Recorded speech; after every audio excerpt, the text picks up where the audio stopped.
little car. Hell yeah. Oh man, how about that? Oh yeah. Mission accomplished. All right. Let's get out of here before they call the cops. Oh yeah. The Ford Focus RS is a very special version of the Focus offered in the US exclusively from 2016 to 2018. As a former salesman and fan of the front-wheel drive Focus ST, I've always wanted to experience the next level of performance, the RS. This particular example has just under 9,000 miles on it and feels like new. Its 2.3-liter EcoBoost engine makes 350 horsepower and 350 foot-pounds of torque, sent to all four wheels through a 6-speed manual transmission and special torque vectoring rear differential, which allows for incredible handling and grip, as well as the RS's all-new drift mode. This car is completely stock, but the crackles and pops let loose from its dual exhaust tips are incredible, if not a bit obnoxious. No doubt, this 4-cylinder hot hatchback makes some of the loudest noises ever to legally emanate from a car, and this fact alone commands our respect. Today, I'm taking the RS for a drive, then I'm going to give it a SAM score. Alright, so I'm over here by Blue Sky Ecological Reserve. It's very nice over here. Just drove about 14 miles on mostly city roads to get here, a little bit of traffic. Haven't really gotten to let this thing rip yet, but the couple times I have, it's been a lot of fun in first and second gear. The pops are really cool. Anything over 3,500 RPM, it lets out some serious pops when you let off the gas. And it's a really stiff, tight handling car. I don't love the steering feel, I don't love the clutch feel, and a couple other things, but mostly it really performs nicely for a little hot hatchback. I love it. Drive mode, sport.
Comes a little 90-degree corner. Wow.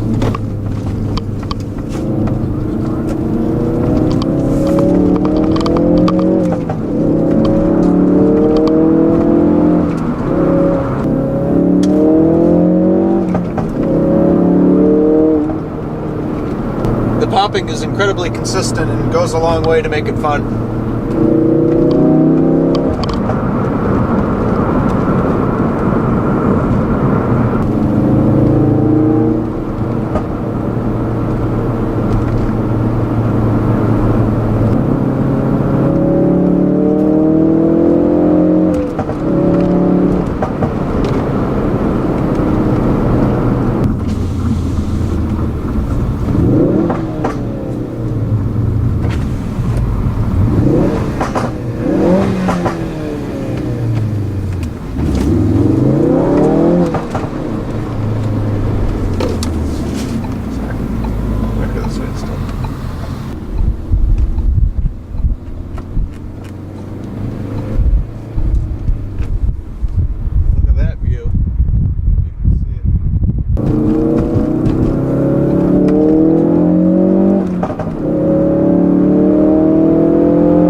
I can feel that resonance noise that they pipe into the cabin or something.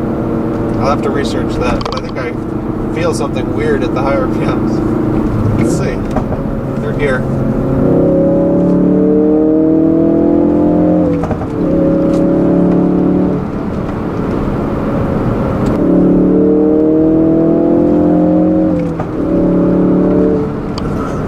This thing pulls hard to redline. I like that. It's rev happy. Unlike my Juke Nismo. Alright.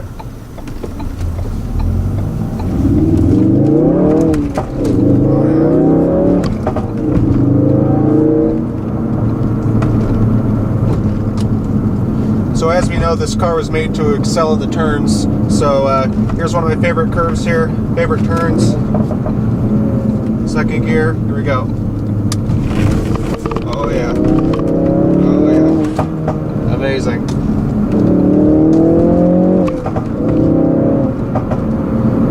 The grip is amazing in this car. Very good. Just tons of grip. It would be hard for me to get near the limit in this car on the corners. The grip is amazing. Oh man. Hey dog. Yeah, there's a WRX. That'd be a good little race. If they have a tune.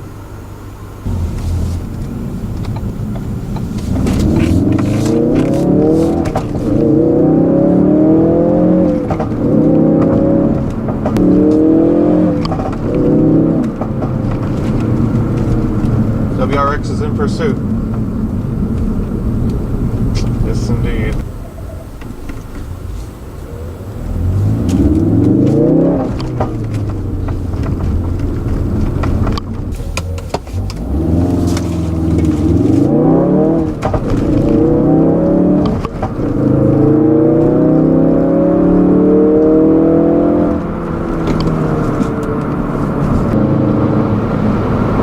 Just finally noticed the boost gauge. It goes from 0 to 30. It goes just beyond halfway. So what, 17?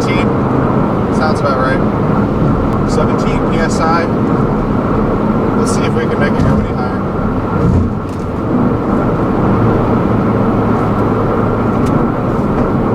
Pop!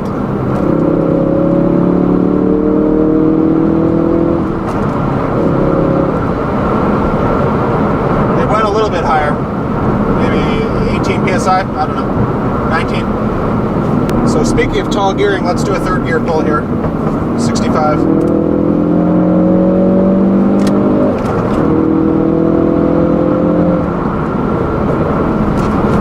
Yeah, it pulls. Wow. Just pop, pop, pop.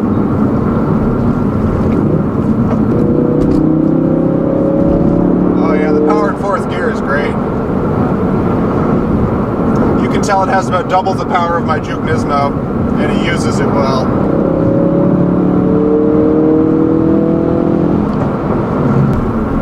Wow, look at that. Gorgeous. Besides the freeway. Third gear. Pop, pop. Juke.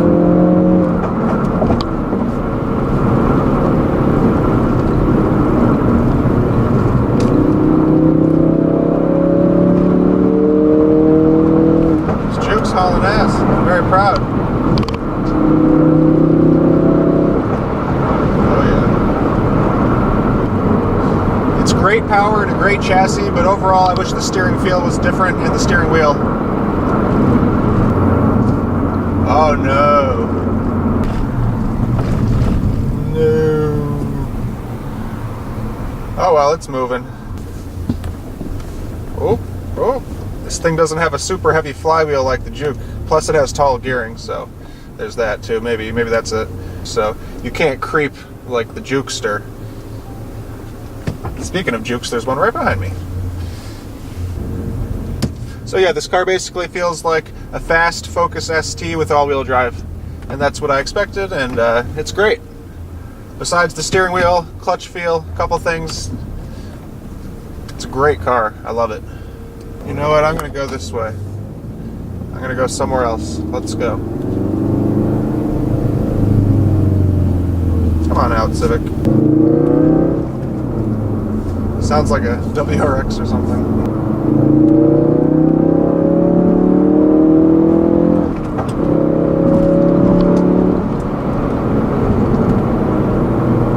Yeah, she moves.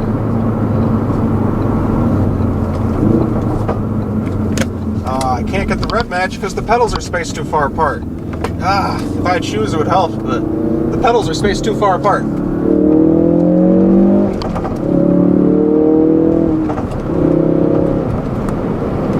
I couldn't get my corner of my foot over there. I was reaching. There was no gas pedal to be felt. No distress signal had been sent. Couldn't get my rev match. You need auto rev matching if the pedals are going to be that spaced.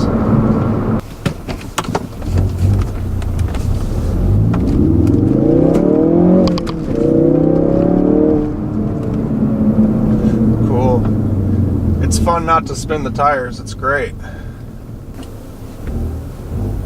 You can get the heel toe, but you really have to get your foot sideways. And it works a strange calf muscle I'm not used to. Not too good, is it, Chief? Ow. Calf. Oh yeah. I don't think I'll be using drift mode, but I think it would be a lot of fun. Yeah, the thing can take a corner, that's for sure. Stays very flat. Perfect. Here we go.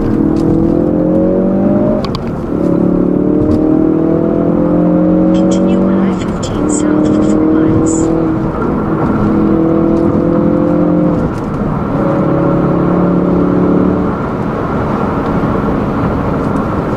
Yeah. The car feels great at speed. Besides the strange steering, everything feels great. Very stiff and planted. Fairly quiet in the cabin as well. A couple things are vibrating around, but not too much. 2 lanes to take exit 19 for State Highway 56 West, Ted Williams Parkway. Ted Williams? Why didn't you say so? I guess I really don't mind the lack of turbo noise when you're moving because the exhaust noise is just great. Plenty of torque when you roll on in 6th gear. Which is good considering this car has tall gearing. 70 miles per hour and 2,600 RPM. Sounds like a WRX or something, kind of. Sounds great. 3rd gear. Continue for 11 miles. It pulls well, but not too well to get you in trouble immediately. I like it. I had a great time with the Focus RS, but a few things drove me crazy. Though the Recaro seats up front are great for aggressive driving, they're very uncomfortable compared to my Juke Nismo seats, which still have comparable lateral support. The interior is generally okay, despite a slightly weird dash layout, but the all-important driver inputs have the most glaring issues. The steering wheel is a decent effort, I guess, but the overall material, strange 9 and 3 notches, and terribly uncomfortable stitching effectively ruin the wheel and the feeling of the whole car. The sharp plastic threading on the wheel is so unpleasant, I actually had to hold back on certain corners for fear of it literally cutting my hands. Additionally, the steering feel is very artificial and strange, and despite this being commonplace in 2019, this car feels worse than normal somehow. The on-center feel even has a strange bouncing sensation when turning side to side. The pedals are another issue, with the gas and brake being spaced way too far apart, preventing heel-toe rev matches. Aftermarket fixes exist, but having to do so is unacceptable. The clutch pedal is also a little too stiff, and the aggressive pedals are slightly too sharp for barefoot driving. I'm not even going to mention the horrendous-looking infotainment system. Somehow the white background looks incredibly bad, and I refuse to use it. My simpler Jukes system looks so much nicer. I even hate the fonts. One more sad issue is that of the shifter. The actual knob seems nice at first, but when actually driving and shifting, my particular grip caused serious pain in my middle finger, which I still have days later. The effort of the throws needed is also too great, and the synchros seem to fight any really fast shifting. While my Juke Nismo easily engages gears and seems to assist with quick shifting, the RS totally resists it. I didn't even enjoy any of my shifts, unfortunately. Might as well offer a dual clutch for this thing. Design oversights continue in the rear seating area. Though there is plentiful room, there's also a strange, angular piece of plastic trim which goes from the seat to the door and completely invades your shoulder space. It's very strange, and I'm not sure how any passengers tolerate it. Overall, the RS is an incredibly capable little hatchback with a few annoying but hopefully not insurmountable issues. And now for the SAM score. Category: Powertrain. Transmission. The 6-speed is sort of fun, but I hate the knob, the throws, and the engagement, as well as the clutch feel. I guess it holds power. 4 out of 10. Output. This 2.3-liter EcoBoost puts out a hefty 350 horsepower with tons of modding potential. 7 out of 10. Personality. The pops are unique and sound like a snare drum crossed with a 2-stroke dirt bike, but little turbo noise and overall boringness gives it a 6 out of 10. Reliability. All of these cars had head gasket issues replaced by Ford, but still people question them, and while pretty reliable, they aren't perfect. 6 out of 10. Category: Chassis. Capability. The torque vectoring all-wheel drive pushes this car to another level of handling and is a great platform. 8 out of 10. Fun. With fairly lightweight, flat handling and tons of power and grip, this car pops its way to 8 out of 10. Safety. This Focus is IIHS tested and approved, but is fairly small, low to the ground, and an aging platform. 7 out of 10. Driver inputs. It's not too good, is it, Chief? 3 out of 10. Category: Value. Maintenance. This car is fairly basic, so with no failures it should be oil changes and occasional differential fluid. 8 out of 10. Cost of entry. These cars originally cost about $41,000, and used ones run around $30,000. Not cheap to get into. 5 out of 10. Long term. Being a rare and powerful beast, the RS is definitely a future collectible. 8 out of 10. Fit and finish. Though not bad for an economy-based car, there were several squeaks and rattles which came and went periodically. 5 out of 10. Category: Styling. Innovation. The RS is innovative in that it took a Focus to a height of performance above the ST, and it looks the part. 6 out of 10. Longevity. This Aston Martin influenced design will probably look modern for quite some time. 6 out of 10. Wow factor. The splitter, exhausts, and nitrous blue of this car attracts decent attention, especially from enthusiasts. 6 out of 10. Personality. This design is fairly unique and very likable. It's clearly a badass little car. 7 out of 10. Add that all up for a total score of 100. Not bad for a hot hatchback. Thank you and happy motoring.